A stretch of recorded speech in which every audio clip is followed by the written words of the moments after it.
Assalamualaikum dan salam sejahtera bersama saya Nadra Muhammad dalam Inspirasi Nona musim kedua. Dan sekarang ini kami bersiaran di luar lokasi. Sebelum ni kalau anda dapat lihat kami berada di studio dan di tempat-tempat lain. Tapi hari ini kami berada di tempat yang sangat special. Kami berada di M Cafe Ampang. Sebuah kafe yang sangat menarik, sangat cozy dan saya pasti ramai yang belum datang ke sini. Dan episod kali ini cukup istimewa kerana kami akan bersama dengan seorang figura yang cukup anggun. Seorang yang cekal dan sentiasa menjadi inspirasi kepada ramai wanita. Dan sebenarnya Nona sangat bertuah kerana dapat bersama dengan beliau pada hari ini. Dan tanpa melengahkan masa, saya memperkenalkan tetamu kita pada hari ini, Datuk Masura Tan Sri Muhammad Yazid. Assalamualaikum, apa khabar Datuk? Waalaikumsalam. Masya-Allah. Terima kasih Datuk kerana sudi bersama dengan Nona hari ini. Terima kasih jemput saya. Khabar Datuk? Saya okey, Alhamdulillah. Yang pastinya ramai mengenali figura Datuk Masura sebelum ini sebagai seorang yang berjiwa besar. Jadi pada hari ini mungkin kalau Datuk boleh berkongsi bersama dengan kami cerita-cerita yang mungkin ramai orang yang nak tahu kan. Jadi kalau Datuk boleh kongsikan, bila di usia sekarang ni kan, kita dapat lihat personality Datuk ni yang pastinya macam first impression kita nampak penampilan yang sangat kemas. Itu first impression saya nampak Datuk tadi. Jadi di usia sekarang ni kan, apa agaknya motivasi Datuk untuk terus kekal menjaga penampilan setiap hari? Terima kasih. Pertamanya, saya selalu percaya dan diajar semenjak kecil bahawa age is just a number. Yeah. Seorang wanita atau lelaki pun semestinya should not be identified by their age. Yeah. Jadi kalau orang bercakap pasal hal-hal macam Gen Z ataupun baby boomers, saya rasa macam terasa terkekang di situ. Sebab saya selalu kata seseorang manusia atau insan mesti dilabelkan atau diidentifikan melalui penampilannya. Betul. Dan juga kemampuannya.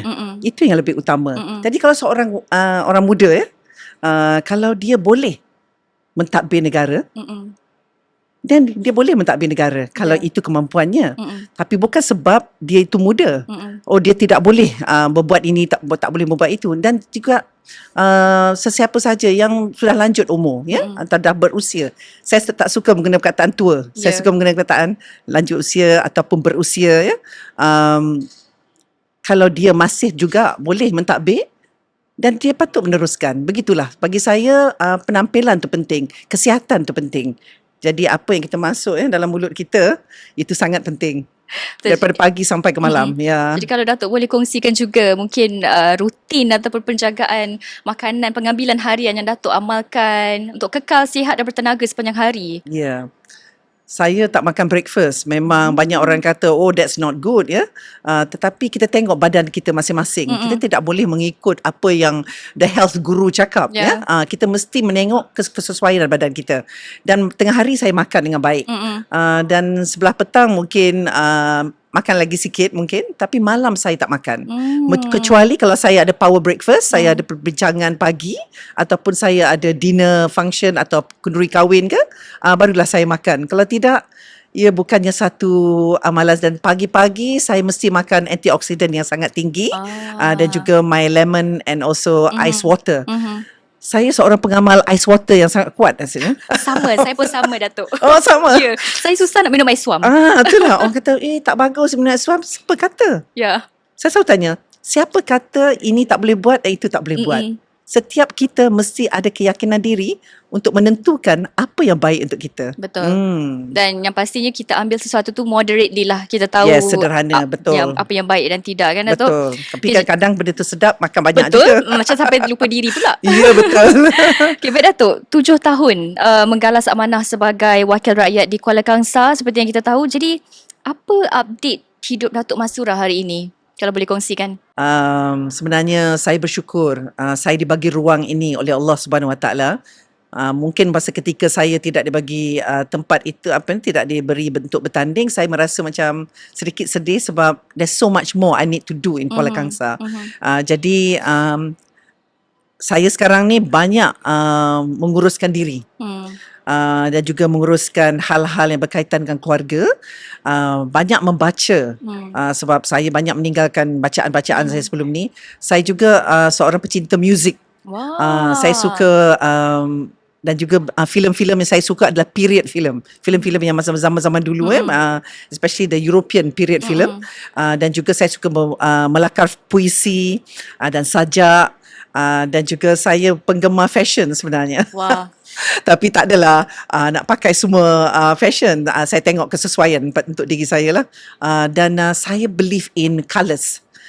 Saya rasa warna tu adalah anugerah Allah Subhanahu Wa Taala kepada kita manusia dan mesti digunakan dengan sebaik mungkin. Jadi warna tu adalah satu terapi. Dan saya selalu galakkan ramai wanita hari ini, tapi saya pakai dark blue je hari ni. Sebab hari ni rasa macam nak pakai dark blue. Macam tu lah. So like that lah. So saya banyak. And actually I love dancing. Bagi saya kalau kita exercise, dancing is the best sebab kita punya happy hormones akan masuk dalam badan kita ketika kita menari. Kalau kita just buat pumping iron je, it's very stressful Rasa sebenarnya. stress. Stress kan. So menari ni boleh dengan music and all. Betul. So kita enjoy. Yes. Apa saja yang kita nak buat, mesti kita ada kecintaan pada perkara tu. Betul. Jangan setuju. dibuat kerana trend, Terpaksa. kerana dibuat kerana orang suruh. Don't. Do it because you want to and it makes you happy. Tadi Datuk ada sebut Datuk pencinta muzik juga. Jadi Ya. kalau Datuk boleh kongsikan antara lagu-lagu yang mungkin yang sentiasa diulang dengar setiap hari tu. Saya suka classical music. Dan juga saya suka R&B. Wow. R&B. Saya suka of course the Indonesian pop music. I think they are very good. And also ada juga singers kita yang saya sangat minat lah di Malaysia. Tak payah sebut nama lah. Okay.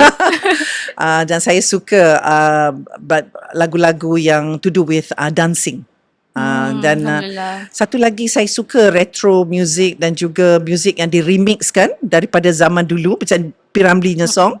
Lepas tu mereka dah remixkan. Oh, that's really good. Those are really nice songs. Jadi kalau Datuk boleh kongsikan juga perbezaan rutin sebelum dan selepas Datuk mungkin sebelum ni berada dalam kehidupan yang busy kan seharian.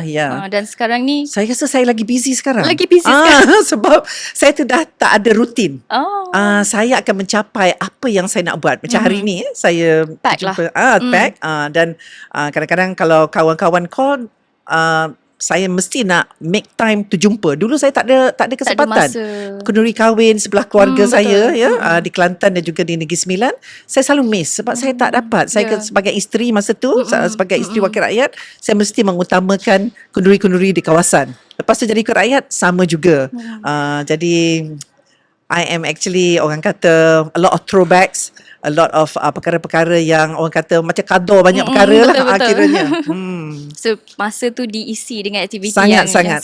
Kadang-kadang tak cukup masa. Kadang anak-anak pun panggil nak have lunch and all that kan. Saya cuba sebaik mungkin. But I love shopping alone. Saya juga suka pergi ke kafe-kafe seorang diri dan minum kopi dan just read. Saya suka begitu. Just enjoy your me time. I do. A lot of me time. Alhamdulillah Datuk. Baik Datuk, soalan ni mungkin agak sedikit berat ya, tapi seperti yang kita tahu setelah 10 tahun pemergian suami Datuk, Datuk diuji pula dengan kehilangan bapa tersayang baru-baru ni. Kami mendapat perkabaran itu juga, iaitu Tan Sri Datuk Muhammad Yazid pada 31 Mei lepas. Jadi kalau Datuk boleh kongsikan detik-detik akhir pada ketika itu. Bapa saya ni seorang yang tegas. Dalam masa yang sama, masa dia masih lagi boleh bercakap, arwah ada sampaikan pesan. Sangat meninggalkan kesan pada saya. Saya tak dapat nak berceritakan di sini sebab perkara itu saya harus melihatnya dengan saya perlu buat istihara semualah supaya saya betul-betul tahu bahawa perkara itu tepat dan saya harus melakukannya. Dia ada meninggalkan wasiat terakhir pada saya. Saya boleh hint sikit lah. Dia mengenai pasal perjuangan orang Melayu. Jadi itu antara pesanan yang Datuk ingat sampai hari ni. Bapak saya ni dia how to say, arwah ni seorang yang tegas dan selalu bercakap pasal hal-hal niat yang ikhlas dalam perjuangan. Kalau dia jumpa saya tu, dia akan cakap pasal politik. Dia sangat merasakan semenjak saya kecil. Sebab just to share with Nona, bahawa semenjak saya umur 8 tahun lagi, saya memang dah diasuh untuk mencuburi politik. Oh. Tetapi ketika saya berkahwin dengan Datuk Wan, arwah Datuk Wan, my husband, saya tinggalkan semua tu sebab saya lebih mementingkan keluarga dan juga untuk membesarkan anak-anak, dan juga saya boleh mementingkan kerjaya suami saya dalam politik. Tetapi ialah on the fateful day, masa arwah suami saya meninggal, seperti Allah Ta'ala dah susun hidup saya. Bahawa saya macam inverted comma, trained by my father, dan trained by my husband. Lepas tu jadi seorang ahli politik. Jadi takdirkan jalannya begitu ya, Ya, Datuk. begitu. Dan saya tak kekok sebab saya dah dipilih, dah diasuh daripada awal. Dan my father always pesan pada saya, satu hari masa saya kecil-kecil, dia selalu kata, I want you to be the next Rafidah Aziz, dia kata. Dan Allah Ta'ala susun pula saya bertanding di kawasan di mana Masya Allah. Rafidah Aziz, Tan Sri Rafidah, pernah menjadi wakil rakyat. Masya Allah, saya keajaiban kuasa Allah dan susunan yang sangat cantik sekali ya. Walaupun saya dalam keadaan kesedihan ketika itu ya. Baik Datuk, mengimbau detik awal Datuk ceburi bidang politik kan 10 tahun lalu. Jadi dari mana Datuk dapat kekuatan untuk bertanding di Parlimen Kuala Kangsar, Datuk sebutkan tadi kan, yang dijaga oleh arwah suami selama ni? Mungkin saya was a dedicated wife. Saya membantu suami saya banyak dalam kerjaya politiknya. Jadi mungkin dari situ saya dah dilatih. Dilatih somehow. Walaupun kita tidak ada niat langsung untuk mengambil alih tempat arwah. It's such a big shoes to fill. Maknanya dia sangat hebat orangnya. Karakteristik arwah yang saya sangat terpesona adalah kebijaksanaannya. Dia highly intelligent. Dia tak pakai calculator kalau dia nak mengira apa-apa. Dia hanya from dalam the mental saja. mathematics. Dia sangat pandai.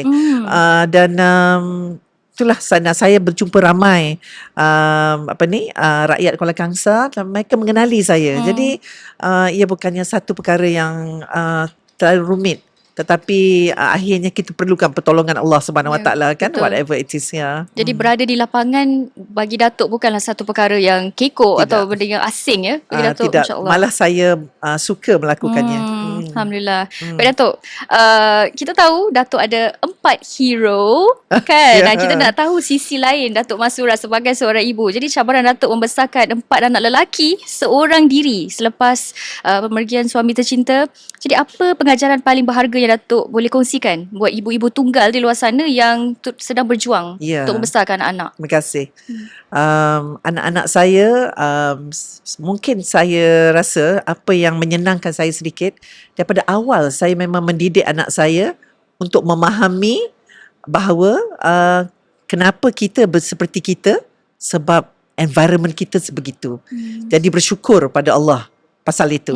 Jadi masa berlaku perkara yang sedih kepada kami, anak-anak saya menganggap perkara itu adalah perkara satu lagi cabaran dari persekitaran untuk mereka. Dan saya menitik beratkan pendidikan agama. Anak-anak saya pertamanya setelah kindergarten mereka pergi ke sekolah agama. Setelah darjah 4 baru saya masukkan ke sekolah biasa. Sebab bagi saya didikan agama itu adalah asas setiap lelaki Melayu dan Muslim. Sebab mereka akan jadi khalifah, mereka akan jadi seorang suami, mereka adalah juga akan menjadi seorang bapa, dan juga mungkin pemimpin pada masyarakat. Jadi saya mendidik anak saya, tapi saya tak pernah suruh mereka masuk politik ke apa. Tetapi bagi saya mesti ada semua ciri-ciri itu. You must also have a world view. Pemikiran tu mesti menggarap hal-hal yang berkaitan dengan peringkat antarabangsa juga. Dan saya satu lagi cabaran yang sangat berat bagi saya itu, mereka semua belum berkahwin lagi masa tu. Jadi saya datang dari keluarga with all girls. Saya adik-adik semua perempuan.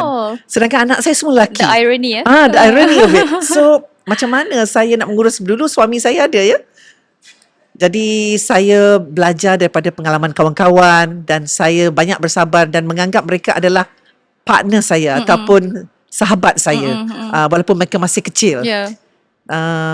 anak-anak saya cepat matang lah saya rasa. Mereka Masya-Allah. matang sebelum umur mereka. So alhamdulillah. Ya. Itu adalah kurniaan Allah Subhanahu Wa Taala kepada kami. Ya. Alhamdulillah. Sebab ada orang mungkin anak-anak mereka dikurniakan semua perempuan atau ada lelaki dan juga perempuan. Ya. Tapi Datuk, keistimewaan Datuk diuji bermacam-macam ujian dan dikurniakan 4 orang anak lelaki. Ya, betul. Jadi alhamdulillah. Ya, bila mereka lihat- sentiasa memberi semangat pada saya sekarang. Not the other way round.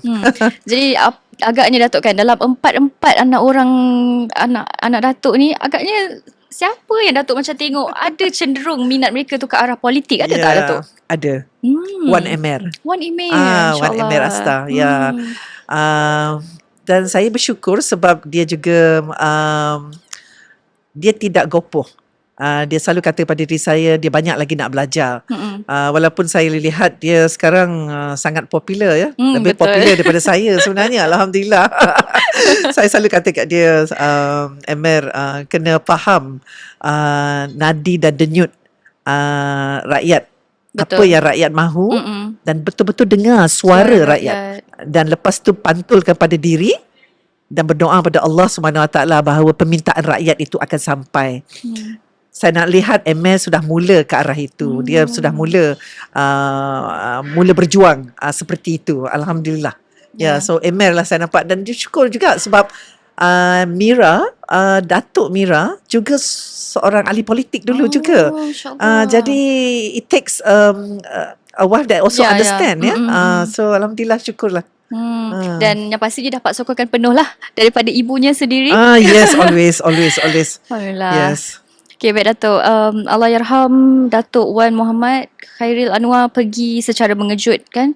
Seperti yang kita tahu. Jadi macam mana Datuk bangkit untuk teruskan hidup depan anak-anak pada waktu itu dan apa momen yang bersama arwah yang takkan Datuk lupakan sampai hari ini? Saya bagi tahu diri saya dan saya tanya diri saya, siapa lebih penting? Saya atau negara? So masa saya diberi cabaran untuk bertanding di Kuala Kangsar ketika kematian arwah suami saya bertanya soalan itu pada diri saya dan saya tidak ada soalan lain, tu ada jawapan lain yang timbul dalam diri saya iaitu negara lebih penting. Kalau saya nak melayan perasaan sedih ni, memang saya rasa ia tidak membantu negara. So saya kena meletak keutamaan. So soal keutamaan. Jadi selepas itu bagi saya perlu melihat apa kerja-kerja yang suami saya tak selesaikan lagi. Itu niat saya yang sebenarnya untuk masa saya mengambil cabaran untuk bertanding di pilihan raya kecil Kuala Kangsar ketika itu. Terlalu banyak sebab dia arwah meninggal secara mengejut. Betul. Dia tidak bersedia. Jadi banyak sangat kerjanya tertinggal dan saya tahu keperluan rakyat Kuala Kangsar amat mendesak ketika itu apa yang arwah dah plan. So itu sebabnya saya mengambil cabaran itu dan itulah sebenarnya yang saya cuba buat sebaik mungkin. Ada lagi yang tak selesai sebenarnya. Alhamdulillah perjalanan tu dipermudahkan ya Ya, Datuk. insya-Allah. Saya harap sesiapa yang melakukannya teruskanlah kan. Baik Datuk, bila kita bercakap tentang wanita, tapi sebelum saya nak sambung soalan ni, apa kata kita makan dulu hidangan yang disediakan oleh M Cafe?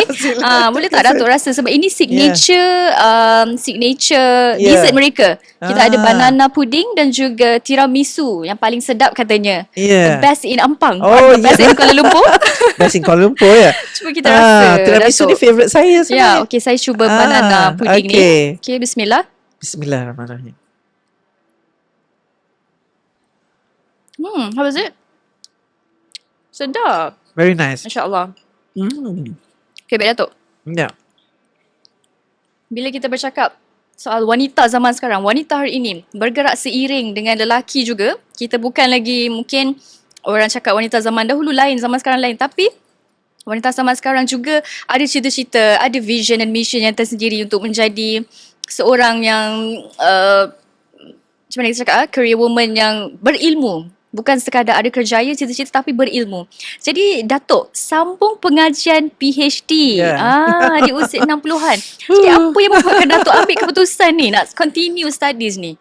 Saya dah lama nak buat sebenarnya, tetapi masa tu terlalu limited kan untuk saya.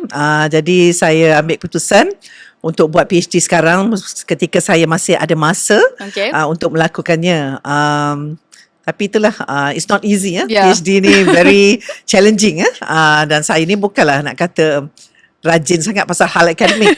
Saya akademik ni, ilmu dia ada dua cara. Yeah. Satu akademik, satu lagi dia ilmu kerana dia. Betul. Ya, jadi saya lebih suka yang lagi satu tu, ilmu dia. Because akademik ni dia ada undang-undang dia ada protokol dia kena ikut semua. Saya I'm a bit free spirited, so bab tu memang buat saya rasa macam ada geram sikit lah.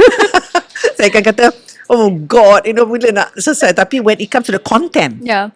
atau isi PhD itu sendiri, itu membuat saya sangat upbeat dan sungguh sangat orang kata excited untuk nak melakukannya. habiskan. Ya. Jadi agak berapa lama tu tempoh masa? Saya untuk harap tamatkan? saya boleh selesai end of the year. Saya harapnya. Ya, Masya Allah. Tak lama I'm lagi telling tu. the whole of Malaysia this. It's I hope I okay. can. Yeah, saya sekarang dalam stage data collection. Wow, Masya Sedang Allah. mengumpul data. Jadi saya kena interview beberapa figura dalam politik. Okay. Itu sangat challenging. Sebab bukan senang nak dapat appointment jumpa mereka. And I believe you can excel it well. InsyaAllah. I hope so. InsyaAllah. Baik, Datuk Mastura. Kita semua tahu Datuk sangat rapat bersama menantu-menantu kesayangan. Especially salah seorang selebriti, Mira Filzah, selebriti popular tanah air dan juga seorang lagi fashion designer. Yes. Jadi macam mana Datuk boleh kongsikan tak karakter mereka berdua ni? Yes, dan macam mana tu? Dan macam mana Datuk mengekalkan keharmonian sesama menantu, anak-anak dan keluarga? Saya sangat menghormati mereka. Sayang sudah tentu, tapi menghormati mereka sebagai wanita berkerjaya dan mempunyai personality yang berbeza. Dan saya selalu berkata pada anak-anak lelaki semenjak mereka kecil, wanita itu adalah partner dan setara dengan. They should not be your second rated ataupun should be submissive atau subservient to you. Bukan. Sentiasa setara dengan orang lelaki. Tapi dalam masa yang sama kita tahu siapa imam kita. Betul. Dan kita harus patuh dengan hukum-hukum Allah yang telah Allah Ta'ala letakkan. Dan saya pasti dan saya tahu Mira dan juga Aina faham semua itu. Jadi saya sebenarnya selalu encourage anak-anak saya strengthen career mereka. Maknanya bagi support. Sebab kalau mereka happy, mereka akan menjadi seorang isteri yang berjaya dan juga ibu yang berjaya. I always believe in that. Jangan mengekang talent ataupun kelebihan yang ada pada seorang wanita. Sebab when you do that, you malapkan perkara itu, you akan merosakkan jiwa dia dan juga masa depan dia. Jadi hormat selalu. Menghormati itu lebih penting daripada segalanya. InsyaAllah. Jadi dan saya juga minta pandangan kadang-kadang daripada Mira dan juga Aina bab perkara-perkara tertentu. Kalau saya rasa saya perlukan pandangan mereka. Jadi jadi conversation is always going on between us. It's quite fun actually. They are quite fun. Bagus mereka. Tu orang kata mertua dari syurga. Masya Allah, idaman semua ni. Itu yang InsyaAllah. pasti. I hope so. Jadi Datuk, mak mertua dan bergelar juga seorang nenek. Jadi apa agaknya gelaran Datuk Mastura dengan cucu-cucu ni? Okay. Dia bermula dengan Nuya, lepas tu jadi Yaya. Nuya, Yaya. Dia adalah bermakna ada kena-mengena dengan perkataan nenek jugalah kan. Yaya. Saja sebab nak tengok boleh tak dia kata boleh. Yang mana satu yang melekat? Mana yang melekat? Yaya. Sebab pelat kan. Dia tak boleh sebut Nuya. Jadi dia ni Yaya. Macam tu. Comelah, Masya Allah. Jadi agaknya macam mana Datuk reward diri sendiri bila tengah stress ke, tengah macam rasa macam I need something. I see. I drive. You drive? I go for a long driving. drive. Okay. I go for a long drive dan saya put on my music. Wow. And then kalau saya rasa misalnya saya nak pergi Port Dickson, saya just pergi je lah. Pergi and then I just telefon kawan-kawan, you all kat mana? Tiba-tiba je timpul kan. And then they will gather and they will have coffee and all that. Lepas tu another thing saya reward dia, saya suka pergi ke konsert-konsert. Saya kata dekat anak-anak saya nak pergi tengok konsert Afghan di Jakarta atau kat Singapore kan. So saya always tunggu dan saya suka tengok tarian-tarian Zapin and saya suka tengok movies dan saya suka benda baru. Saya seorang yang sangat curious. Saya selalu nak tahu kenapa dan mengapa. Saya tidak boleh menerima sesuatu tu secara total begitu saja. Saya selalu percaya kenapa Allah Ta'ala bagi kita duduk hari ni, I duduk dengan you hari ni, kenapa? Dia bukannya kerana hari ini sahaja. Ia adalah kerana masa depan yang mungkin menjanjikan sesuatu. Masya Allah. Dan mungkin beribu orang akan melihat interview kita dan mungkin boleh belajar, mungkin boleh mengubah hidup mereka. Betul. Saya mahu kalau boleh Nona, which Nona has been doing all this while. Nona is so good. Saya baru cakap tadi bahawa kalau saya tengok Devil Wears Prada, terus saya teringat, oh ni macam Nona. Maknanya Nona itu menaikkan semangat wanita-wanita di luar sana untuk jadi lebih baik. InsyaAllah. Untuk mahu lebih baik. Kadang-kadang kita jadi lebih baik itu satu, tapi kalau tak ada kemauan untuk jadi baik, kita tak mahu je menjadi. Kan? Dan sebab itu kami mengundang Datuk Masrurah hari ini memberikan inspirasi kepada lebih ramai wanita-wanita kat luar sana. Thank you so much. Jadi Datuk, kami nak ucapkan terima kasih kerana sudi bersama dengan kami hari ini. Tapi sebelum tu kita nak juga Datuk Masrurah memberi pesanan ataupun nasihat kepada semua wanita luar sana yang mungkin sedang diuji dengan kerjaya, dengan kehidupan dan sebagainya, untuk terus kuat dan berjuang teruskan kehidupan ni.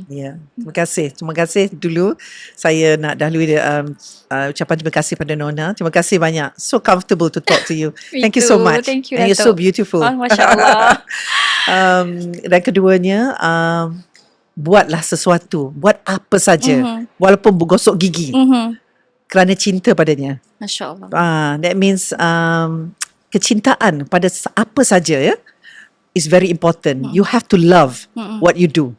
Ya, kalau tidak guna melakukannya. Betul. Dan akhirnya kita akan tengok kalau kita buat satu kerana paksa dan kalau kita cinta perkara itu, the result sangat berbeza sekali. Betul. Ya, dan cinta itu tidak boleh dipaksa. Kan? Cinta itu harus datang daripada hati yang ikhlas. Dan kalau ianya tak ikhlas, tak menjadi juga. Dan akhirnya selalu pegang kepada doa dan juga ketentuan Allah Subhanahu Wa Taala. Apa saja berlaku pada kita, apa saja yang akan berlaku pada kita, sebab Allah Taala itu sayang pada kita. Bukannya kalau walaupun perkara itu perkara yang tak berapa baik, sebab ada perkara yang lebih baik akan berlaku pada kita, ataupun ada halangan di depan itu supaya Allah Taala menjaga kita. Dan kita harus menjaga juga tubuh badan kita supaya ini adalah anugerah Allah Subhanahu Wa Taala. So age is just a number. Betul. InsyaAllah. Terima kasih Datuk. Saya pasti pegangan dan juga apa yang Datuk fikir selama ni itulah membentuk siapa Datuk Masrurah pada hari ini. InsyaAllah. Terima kasih. Dan saya doakan semoga Datuk terus sukses dan terus menjadi wanita yang memberi inspirasi dan terus memberi manfaat kepada ramai orang, insyaAllah. Saya ingin membantu, insyaAllah. InsyaAllah. Terima kasih Datuk Masrurah dan kepada semua penonton. Terima kasih kerana bersama dengan kami sehingga ke penghujung rancangan. Dan sekali lagi saya nak ucapkan terima kasih kepada penaja lokasi kami pada hari ini, M Cafe Ampang, kerana menyediakan sajian yang sangat sedap dan kopi pun sedap. Semualah sedap kat sini. Jangan lupa datang. Dan saya kira sampai sini saja Inspirasi Nona kali ini. Jumpa lagi di episod akan datang. Assalamualaikum. Bye-bye.